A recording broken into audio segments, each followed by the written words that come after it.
윤 대통령이 오늘 국무회의에서 미래 세대를 유독 강조했습니다. 관련해서 고용세습 근절, 근로시간제도 개편에 대한 폭넓은 의견 수렴도 다시 한번 지시했는데요. 1년 앞으로 다가온 총선을 의식한 거 아니냐는 해석이 나오고 있습니다. 그런가 하면 3명이 극단적 선택을 한 전세 사기 사건과 관련해서 오늘 정치권이 일제히 나섰습니다. 윤 대통령도 긴급 지시를 내렸는데 관련 내용을 유한울 체커가 정리했습니다. 네, 5시 하면 다정해 정혜연들의 뉴스큐레이터 울체커입니다. 화요일의 뉴스픽 5 바로 들어갑니다. 오늘 준비한 소식은요. 미래 세대, 사회적 재난, 제3정당 등장, 정무위 배정 허망하다입니다. 정확히 12일 전이었습니다. 저 울체커가 여야의 MZ 쟁탈전 소식을 뉴스픽에서 다룬 날이었는데요. 당시 이렇게 전해드렸죠. 정작 MZ라고 불리면서 정치권의 관심을 한몸에 받는 2030들은 이 MZ라는 단어를 어떻게 생각할지부터 따져봐야 할 것 같은데요. 그래서 직접 저희 다정의 MZ들에게 물어봤습니다. MZ라고 불리는 거 어떠십니까? 요즘 MZ들은 MZ라고 말 안 한다니까요. 맞아요. 너무 힘드네요. 맞아요.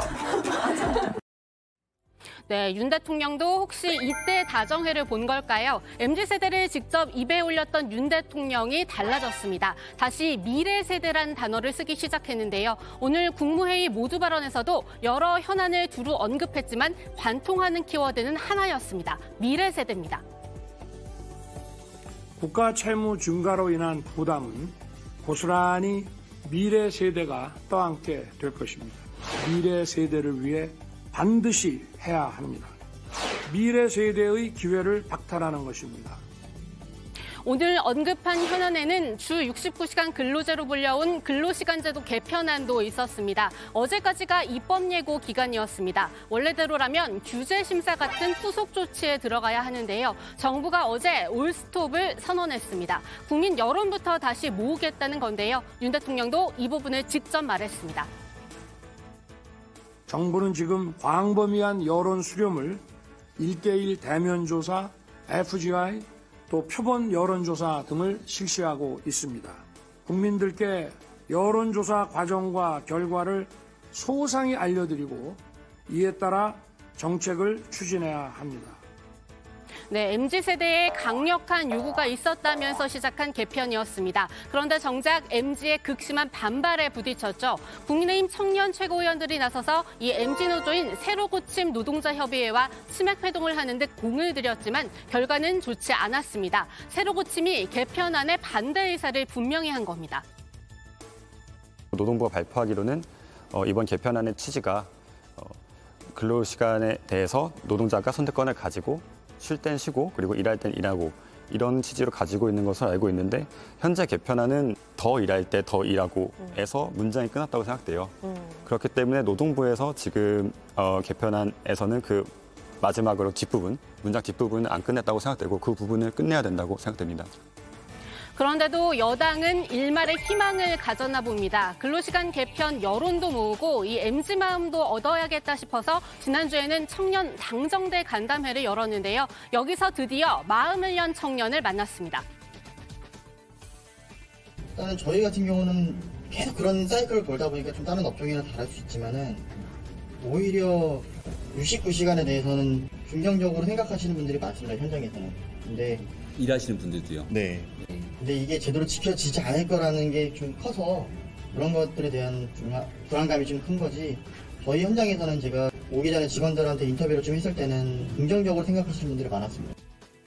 한 중소기업의 팀장인 A씨였는데요. 그런데 바로 다음 날 본인이 일하는 업체 대표의 아들인 것으로 드러났습니다. 국민의힘에서는 몰랐다고 해명했지만요. 야당에는 근로시간 개편에 대한 공격의 빌미를 줬고 그 결과 근로시간 개편의 동력을 떨어뜨렸습니다. 심지어 여당은 중소기업 사장 아들을 평범한 청년 노동자라고 기만해서 노동계약을 옹호하는 여론 조작까지 시작했습니다. 국민을 어떻게 보고 이런 코미디 같은 일을 강요할 수 있는지 참으로 걱정됩니다. 정부는 주 69시간 노동계약에 대한 미련을 버리고 정책 혼선에 대해서 국민께 사과해야 합니다. 네, 그 결과 근로시간 개편안은 결국 최종이 되지 못하고 사실상 이 초안으로 돌아갔습니다. 국민의힘은 원래 내일 노동부와 이 연장선상에서 임금체불 근절 대책을 논의하려고 했는데요. 이것도 취소했습니다. 정부가 6천 명을 대상으로 하는 여론조사 결과가 나오기 전까지 미뤘다고 합니다. 총선을 1년 앞두고 이 문제는 건드릴수록 악재라고 판단한 걸로 보이는데요. 윤 대통령 오늘 속도감도 강조했지만 근로시간 제도가 내년 총선 이후에나 개편될 것이란 말도 나옵니다. 그리고 여권이 여론 때문에 주저하고 있는 것이 또 있죠. 전기, 가스요금 인상입니다. 이 문제를 먼저 꺼내든 건 2022년 6월 국민의힘이었습니다. 하지만 1년도 안 돼서 잠정 보류를 발표한 것도 역시 여당입니다. 김기현 대표의 지시가 있었다고 합니다. 전기요금 인상은 불가피하지 않냐. 왜냐하면 지난 5년간 탈원전 정책으로 인해서 전기료 인상률이 굉장히 컸거든요. 네. 그런데 이제 문재인 정부에서 인위적으로 이걸 억누른 거예요. 국민 부담이 가중될 수밖에 없는 현실에서 한전과 가스공사의 뼈를 깎는 구조조정 노력이 선행되어야 된다는 지적도 있었습니다. 그래서 전문가 자담회 등 여론 수렴을 좀 더 해서 추후에 결정하기로 했습니다. 지난 설 연휴를 전후로 이 난방비 폭탄으로 차가운 여론을 온몸으로 받아냈던 여권입니다. 따라서 이제 곧 날씨가 더워지면 불어닥칠 냉방비 폭탄을 고려하지 않을 수 없는 상황이 된 거죠. 그리고 이렇게 정치권이 여론 눈치를 보게 됐다는 건 선거가 다가왔다는 뜻이기도 합니다. 내년 4월 10일 22대 총선까지는 정확히 358일 남았죠. 윤 대통령이 미래 세대 그리고 여론 수렴을 강조하는 것도 이 점을 감안한 것으로 보이는데요. 앞서 주요 국면마다 지지율이 떨어져도 할 일은 하겠다고 말한 것을 생각하면 변화의 시작이 아닌가 싶습니다. 윤 대통령의 변화는 이어질 수 있을까요? 의견은 분분한데요. 뉴스픽에서 함께 지켜보시죠.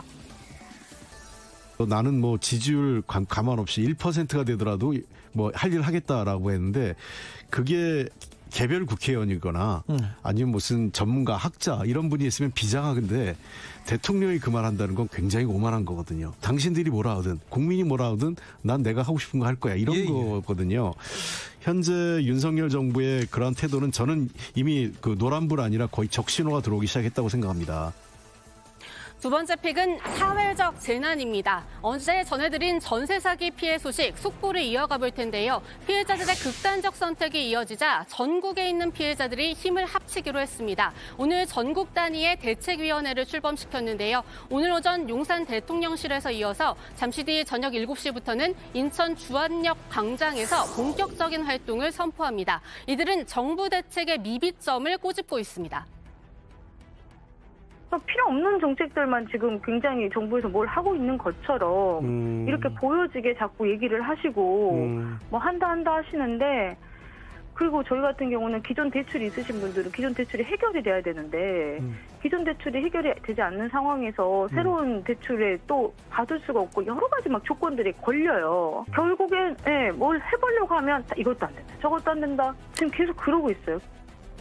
네, 지금 이게 무슨 말이냐면요. 피해자들이 보증금을 떼인 상태에서 이 경매로 넘어가 버린 전셋집들 최우선 변제금 제도로 보증금 일부라도 건져보자니 이 구제 기준이 낮아서 기회조차 얻기 힘들고요. 이 경매로 넘어간 집은 다른 사람에게 낙찰이 되면 갈 곳 없는 신세가 돼버린다는 겁니다. 어제 새벽 숨진 피해자 박모 씨도 최우선 변제금, 보증금 한도에 걸려 한 푼도 받을 수 없었다고 합니다. 이후 국토교통부는 조금씩 조건을 완화했지만 몇 년 새 크게 뛴 전셋값을 제대로 반영하지 못했다는 비판이 큽니다. 오늘 숨진 또 다른 박모 씨의 보증금도 9천만 원으로 한도를 넘겼습니다. 딱 8천. 네, 8천 이하. 거기만 최소 변제금을 받을 수 있고요. 그 이상인 분들은 못 받아요. 저도 전세금 9천이라 저도 못 받습니다. 그런데도 당국은 이 정부에서 해주는 전세 대출, 다시 말해 빚을 더 내서 다른 집으로 옮겨라, 또 수도세는 안 내도 된다, 이런 대책을 말하기 때문에 피해자들은 분통이 터진다고 말하는데요. 전세 사기도 사회적 재난이라면서 정부 차원의 경매 중단 그리고 특별법 제정을 가장 강력하게 촉구했습니다. 제도적인 문제로 발생한 피해자들인데 이렇게까지 거대하게 나왔으면 이거를 구제를 하든 제도를 바꾸려든 하려면 현행법으로는 되는 게 없어요. 법을 바꿔야 돼요.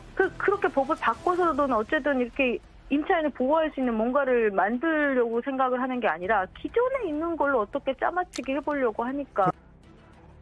정치권도 오늘 일제히 나섰습니다. 윤 대통령은 국무회의에서 이 전세 사기를 전형적인 약자 상대 범죄로 규정하고 비극적 사건의 희생자 역시 청년 미래 세대라면서 이 정부 대책을 재점검하라고 지시했고요. 여당은 정부의 경매 중단을 요청했습니다. 피해자들은 경매 중단 조치와 우선 매수권을 요구하고 있습니다. 일부에서는 선보상 후구상이라는 방안도 거론하고 있습니다. 우선 경매 중단 조치를 촉구합니다. 국민의힘은 그리고 정부와 조율해서 실현 가능한 대책을 강구하겠습니다. 윤 대통령도 국무회의에서 바로 이 부분을 지시했다는 속보도 들어왔는데요. 들어가서 살펴보도록 하고요. 이재명 대표도 선보상, 후구상을 담은 특별법, 민주당이 내놓은 게 아니어도 좋으니 힘을 합치자면서 여당에 협조할 뜻을 밝혔습니다.